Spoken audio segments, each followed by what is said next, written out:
A graça e a paz do Senhor Jesus, irmãos. É com muita alegria que nesse momento eu venho aqui, independente dessa situação que tem acontecido aí, dessas notícias que têm sido veiculadas no meio de comunicação, das coisas que nós temos vivido, compartilhar um pouco da palavra do Senhor contigo, com a tua família e dizer que em nome de Cristo Jesus estaremos juntos em breve, em comunhão, tocando nos outros, abraçando e glorificando ao Senhor juntos aqui neste lugar. Mas eu quero, neste momento, compartilhar algo, fruto daquilo que nós temos visto, nós temos observado, nós temos ouvido. Uma pergunta que tem chegado em todos os lares, em especial na atualidade, onde as pessoas estão reclusas nos seus lares, estão ali esperando este tempo passar, cada um seguindo a orientação, estando em seus lares com as suas famílias. Uma pergunta que tem vindo: que tempo é esse? Que tempo é esse que nós temos experimentado? Um tempo que vem com algumas peculiaridades, um tempo que nós jamais imaginaríamos viver como estamos vivendo. Que tempo é esse? E quando eu olho para esta pergunta, eu lembro do Senhor Jesus quando chega ali naquela sala onde estão os discípulos, reunidos com medo dos judeus, e ele diz assim: a paz de Deus. E eu fico pensando o que Jesus diria hoje para nós, se estivéssemos ali naquela sala, vivendo esta circunstância, vivendo este tempo. O que o Senhor diria para nós? Sem dúvida, essa palavra ela traria esperança, ela traria um renovo em nossas vidas. Nós estaríamos recebendo algo do céu para, talvez, se não entendêssemos a situação, mas atravessássemos com muito mais tranquilidade. E é interessante quando se fala que tempo é esse, nós devemos nos lembrar que os tempos fazem parte da vida. Vem um tempo, fecha um ciclo, começa outro tempo e ele faz parte da vida. Não tem para onde correr. Inclusive, este tempo que nós vivemos hoje é diferente dos outros que nós vivemos anteriormente. E, sem dúvida, não será igual aos que vêm pela frente. Porque este tempo, ele vai passar em nome do Senhor Jesus. São muitas notícias, muitos prognósticos, muitas informações, muita coisa que não se conhece, mas esse tempo, ele vai passar e nós sobreviveremos a ele. Esse tempo ele é inédito na história contemporânea mundial. Nunca se viveu nada parecido. Inclusive, as pessoas que hoje elas ainda estão com vida, com mais de 100 anos, podem relatar que nunca experimentaram o que tem se vivido hoje. Mas, para aquele que crê em Deus, para aquele que sabe quem é que determina todas as coisas, independente de não se conhecer, independente de ser inédito, nós temos uma convicção, que passaremos por ele. Esse é um tempo que traz algumas coisas que, como eu disse, nunca foram vividas. O tempo de estar em casa, o tempo de se afastar, ao mesmo tempo estar juntos. Afastados por conta da facilidade do vírus passar de uma pessoa para outra, mas juntos, porque temos a preocupação de que o vírus não atinja outro, porque também pode contaminar a nós. Uma preocupação com os idosos, não só do nosso país, mas de todo o mundo. Pessoas que já viveram um tempo, já adquiriram um conhecimento, mas que muitas vezes não eram tão lembradas, não havia tanta preocupação com eles, e nesse momento, toda a situação traz essa preocupação. Então os tempos, eles estão aí, esse tempo se encontra aí que nós estamos vivendo, e esta pergunta eu queria me reportar à Bíblia, porque quando olhamos para a história, as histórias que são relatadas na palavra do Senhor, ela passa tempos, que se completam em ciclos e começam outros, e é importante o que cada tempo desse vivido na palavra deixou para aquelas pessoas que estavam ali. Você que está aí na sua casa, você que está nesse momento sentado na sala, refletindo, pensando nesse tempo, eu queria dizer que esse tempo ele traz grandes lições. Se você olhar para a palavra de Deus, um dia nós encontramos lá, relatado no livro de Gênesis, que Abraão estava ali na sua terra e Deus diz: Abraão, sai da tua terra, do meio da tua parentela e vai para um local onde eu vou te mostrar. Abraão vai, e ali Abraão vive aquele tempo. Quando chega lá, ele tem um filho, tem Isaac, Isaac cresce, casa-se com Rebeca, Isaac vai viver um outro tempo. Depois do casamento nascem Esaú e Jacó. E depois Esaú, depois de crescer e viver algumas situações que são relatadas na palavra, ele vai morar junto com seu tio Labão e lá também se casa com a mulher do seu coração, com Raquel, e casa-se com Lia, primeiramente com Lia, depois com Raquel. E ali ele vive um tempo.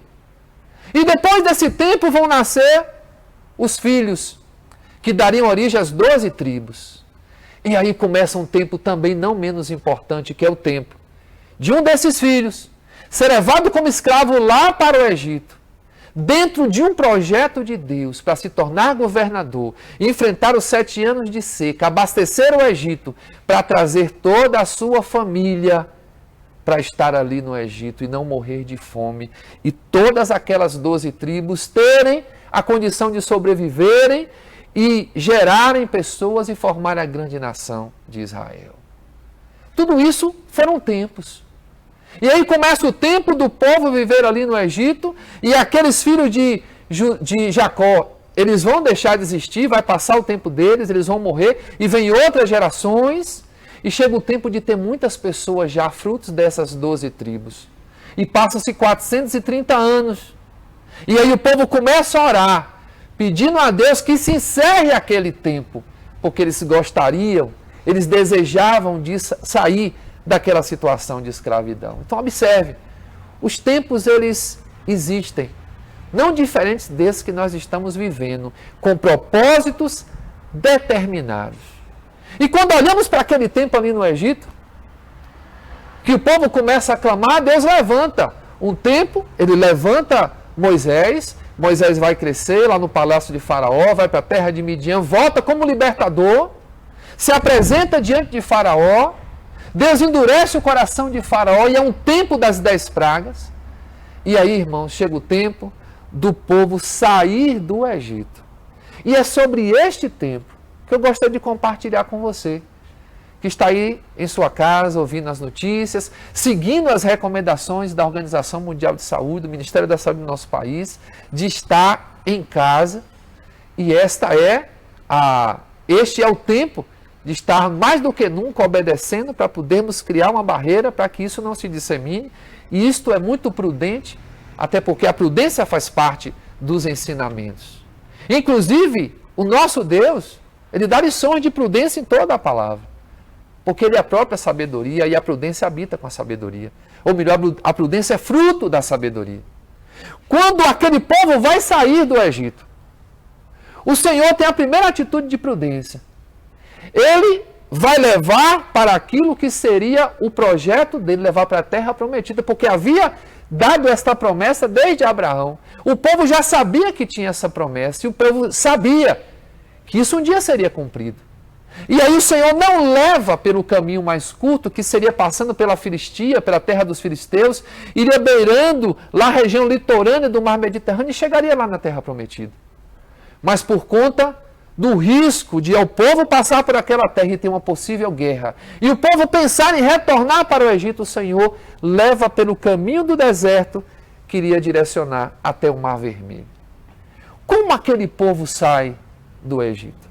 A palavra fala que Deus derramou muita graça a eles, porque eles pediam aos vizinhos, pediam joias de prata, joias de ouro, pediam roupa, e os vizinhos concediam.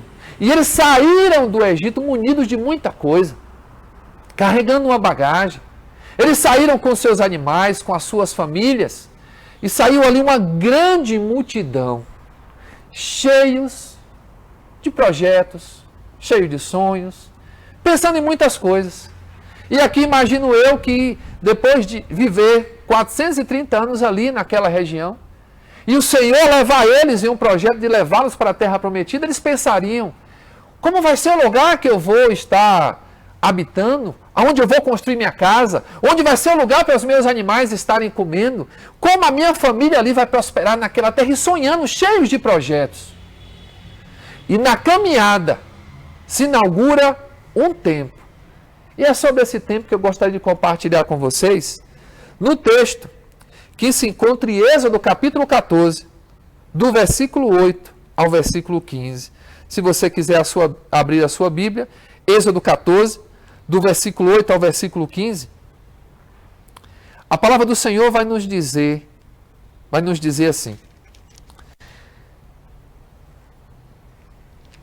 E o Senhor endureceu o coração de Faraó, rei do Egito, e ele perseguiu os filhos de Israel, e os filhos de Israel saíram com o braço erguido, mas os egípcios os perseguiram com todos os cavalos e carruagens de Faraó, e seus cavaleiros, e o seu exército, e os alcançaram acampados junto ao mar, perto de Pi-Airote, diante de Baal-Zefon. E quando Faraó se aproximou, os filhos de Israel levantaram seus olhos, e eis que os egípcios estavam marchando atrás deles.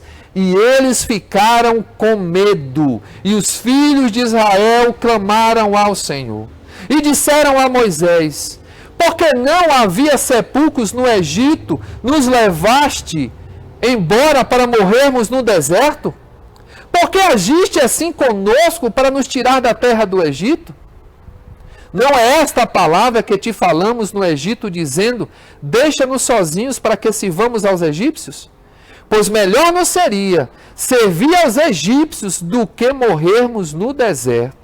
E Moisés disse ao povo: Não temais, aquietai-vos e vede a salvação do Senhor, que ele hoje vos fará, porque os egípcios que hoje vistes, nunca mais tornareis a ver.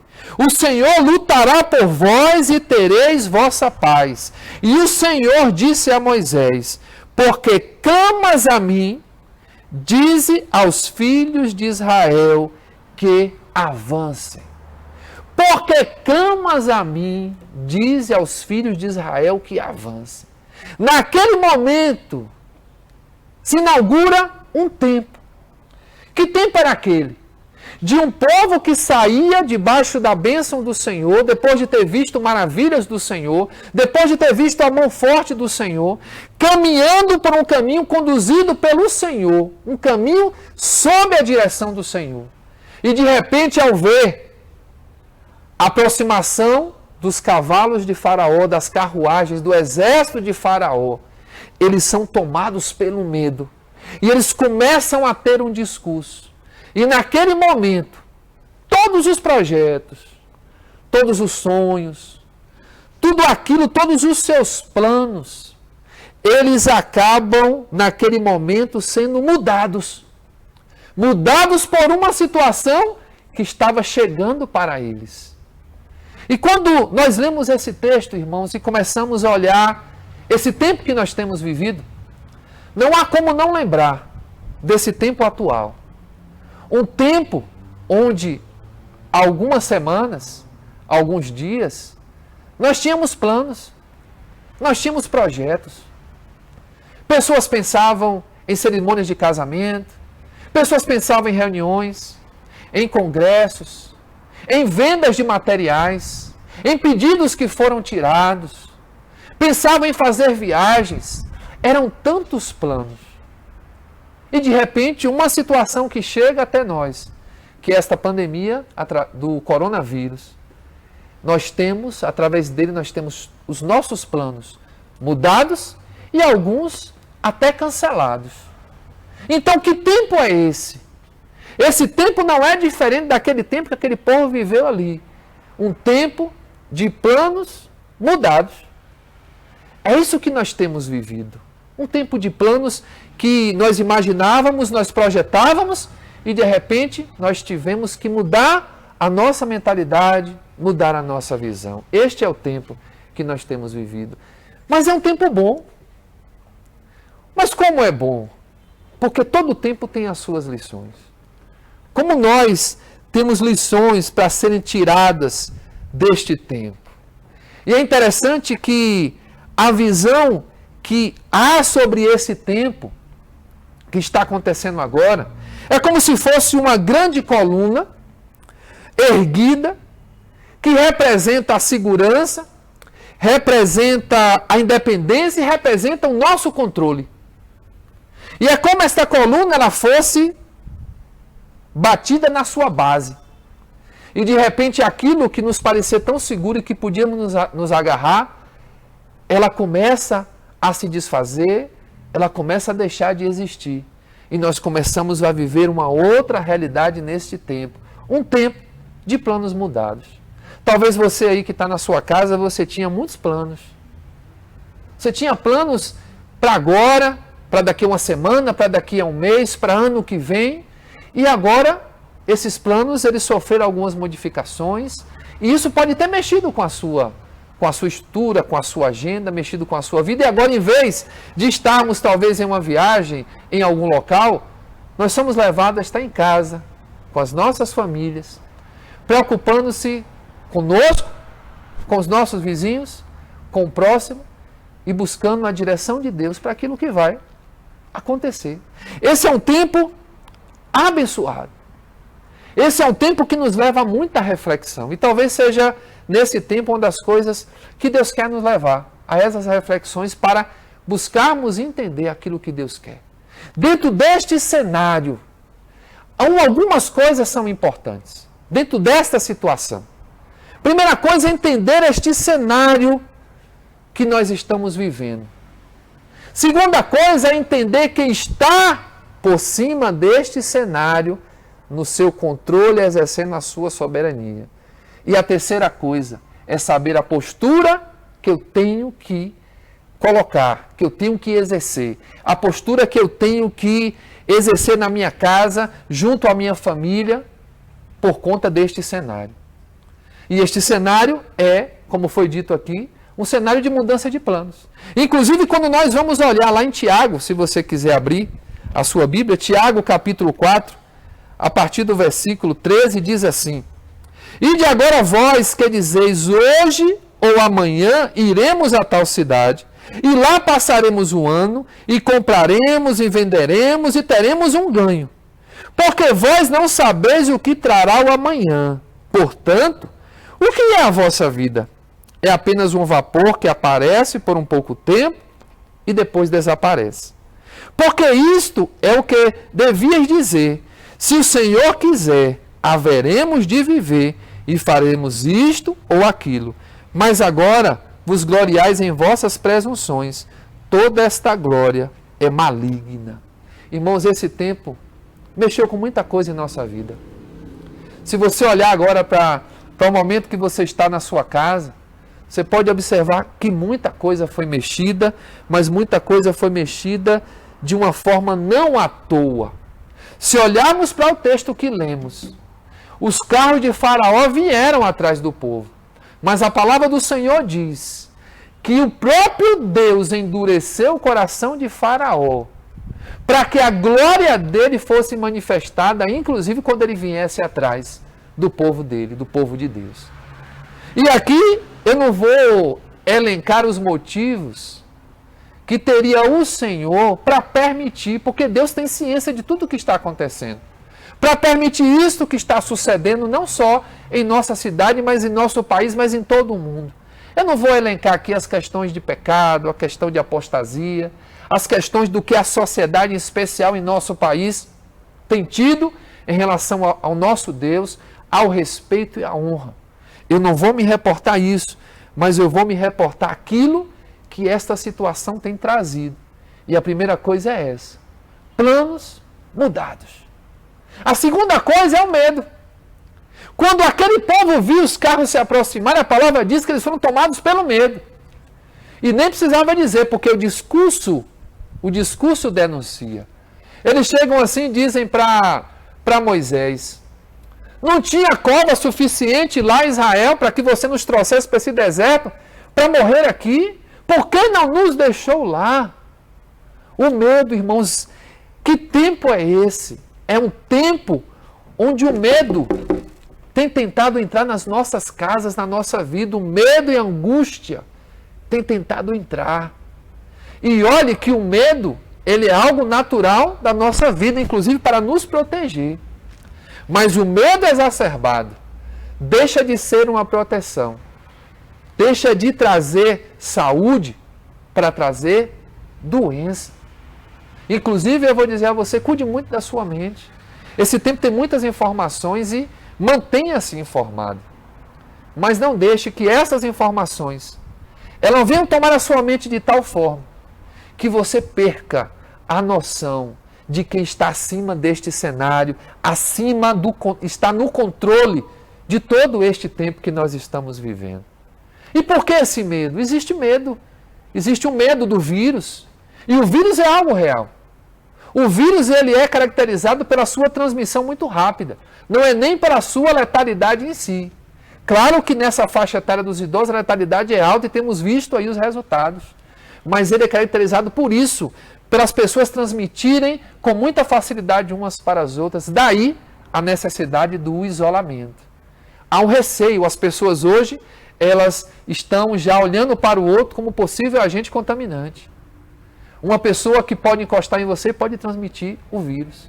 E esse é o momento não do medo, mas de pensar no outro. E saber que se o outro adoecer, você está incorrendo no mesmo risco de adoecer por conta do outro. E não é só pensar na gente, pensar no outro. Isso traz um medo de se contaminar atrás.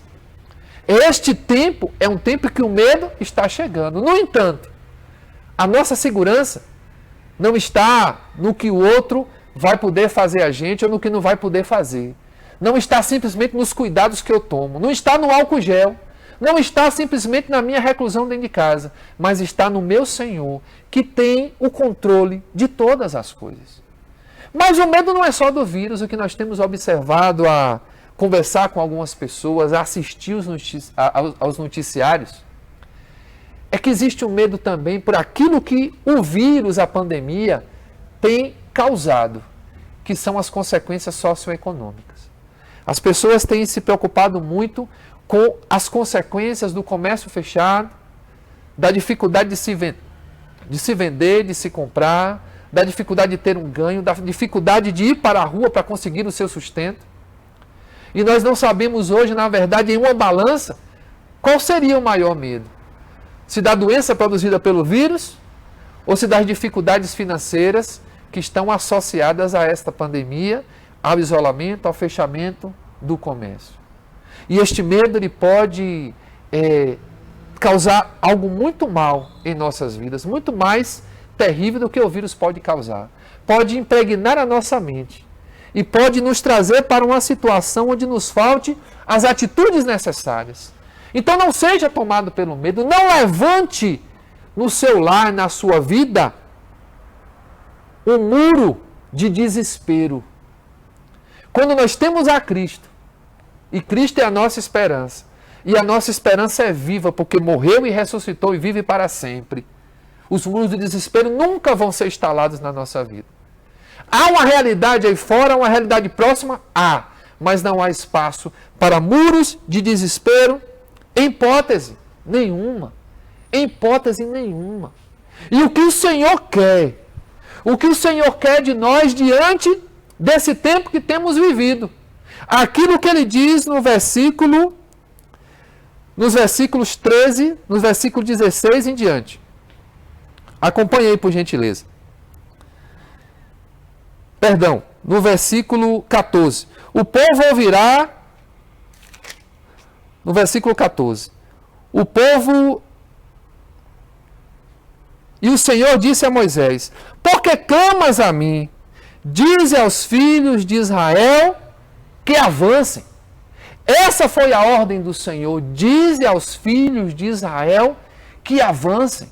Por que avançar? Se eles estavam numa caminhada.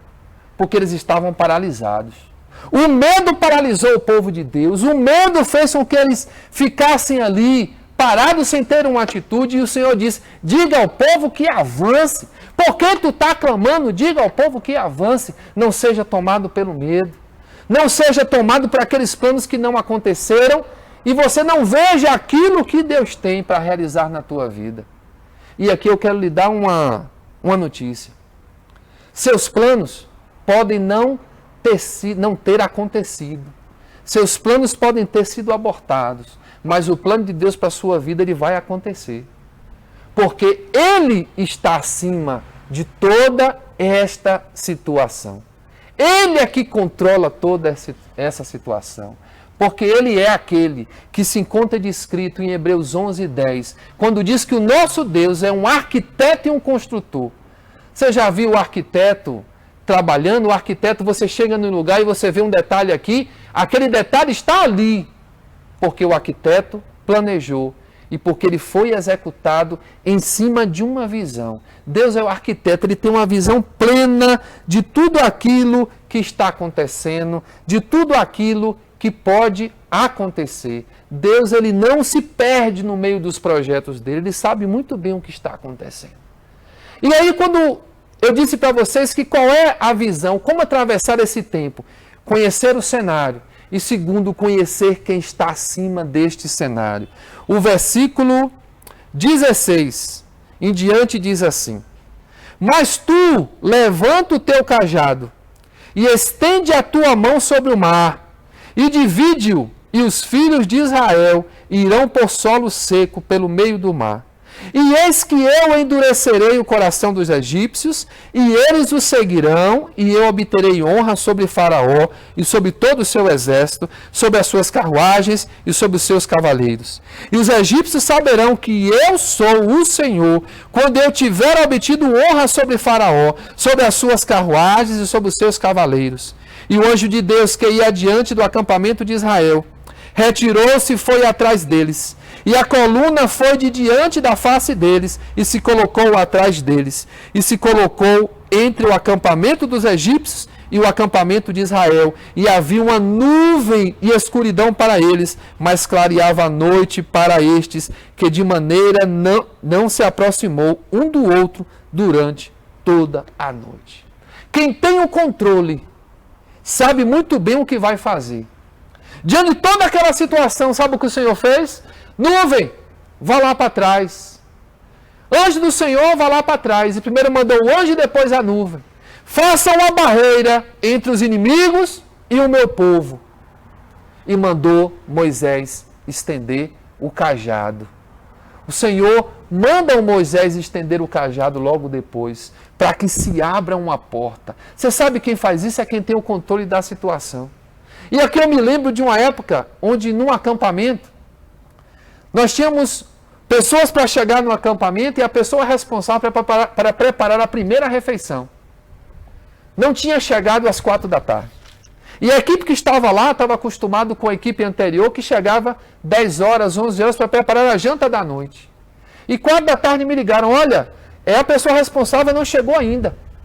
Como eu conhecia a forma que ele trabalhava, eu conhecia um pouco da sua habilidade, daquilo que ele sabia fazer, eu disse: bem, se ele disse que vai fazer, fique em paz, porque tudo vai dar certo. E quando ele chegou, um pouco depois daquela ligação, quando chegamos lá, por volta de 7 e pouca da noite, e que eu perguntei pela refeição, o que ele me disse foi o seguinte: não só a janta está pronta, mas já estamos adiantando o almoço do dia seguinte. O que significa isso? Quando você conhece, quando você tem um controle, tudo é fácil, não há dificuldade nenhuma. Para o nosso Deus, que está acima de toda essa situação, não existe dificuldade nenhuma, meu irmão e minha irmã. O Senhor vai dar as direções, o Senhor vai dizer o que tem que ser feito, se já não está fazendo, para que uma porta se abra e nós estejamos passando. Esse é o Deus que nós servimos. Conheçamos a realidade deste tempo, mas devemos saber quem está no controle desta situação e deste tempo que estamos vivendo. Existe um arquiteto que é soberano e que nunca perde o controle. Esse arquiteto, ele dá as ordens para que todas as coisas aconteçam. Não há nada fora do controle dele. Creia. Quando você pensa desta forma, quando você entende o que está acontecendo, quando você não olha só para o cenário, mas quando você olha o que está acima do cenário, aí você tem a terceira coisa, que é a postura. Uma postura não baseada num muro de desespero, mas baseada num muro de esperança. Por que um muro de esperança? Porque nós temos em quem esperar. Talvez você hoje esteja dizendo assim: mas a minha realidade você não conhece. Eu não conheço a sua, mas temos visto a realidade de todo mundo. E nesse momento, estamos todos no mesmo barco. Nunca estivemos tão próximos, apesar de estarmos tão separados. Nunca estivemos todos em uma mesma situação, apesar de estarmos distantes um do outro. O confinamento é para todos. O comércio tem fechado para todos. As aulas foram suspensas para todos. O vírus não escolhe classe social, não escolhe idade. Apenas uma faixa etária é mais susceptível a ele. Mas estamos todos no mesmo barco. Só há uma postura a ser tomada, que é a postura de se construir um muro de esperança para você e para a sua família. É possível que agora você esteja aí pensando, aquele pedido foi cancelado, eu não consegui vender o que eu já comprei, não estou conseguindo receber as mercadorias que eu esperava receber. As contas eu não sei como elas vão ser pagas, eu não sei se o meu emprego vai ser mantido, eu não sei o que eu vou fazer depois que passar tudo isso. Você não sabe, mas o Senhor sabe muito bem a porta que vai ser aberta para que Ele cumpra o propósito dEle. Seus planos não aconteceram, mas os planos do Senhor vão acontecer na íntegra. Não há como eles não acontecerem, porque há um controle de um Deus soberano, de um Deus que é o arquiteto de todas as coisas, de um Deus que nunca deixa faltar o controle da situação. E quando você vai para o versículo 21 e 22, aí você vê algo assim muito tremendo. E Moisés estendeu a sua mão sobre o mar, e o Senhor fez o mar voltar por meio de um forte vento oriental durante toda aquela noite. E fez do mar terra seca, e as águas foram divididas. E os filhos de Israel entraram pelo meio do mar sobre a terra seca, e as águas eram para eles como um muro, e a sua direita e a sua esquerda. Quando o mar se abriu, por incrível que pareça, o muro foi formado à esquerda e à direita. E para quem viu aquele muro, viu ali a sua esperança de chegar à terra prometida. Os projetos voltaram, os sonhos voltaram, porque o muro foi erguido. O que é que você precisa fazer? Levante esse muro de esperança. Não tenha uma linguagem de derrota, nem uma linguagem negativa. Aproveite esse tempo que Deus tem lhe dado, porque esse tempo é um tempo de bênção também. Porque nós estamos em casa. Você está tendo a oportunidade de conviver um pouco mais com a sua família. E por incrível que pareça, algumas famílias têm vivido alguns conflitos por estarem juntas.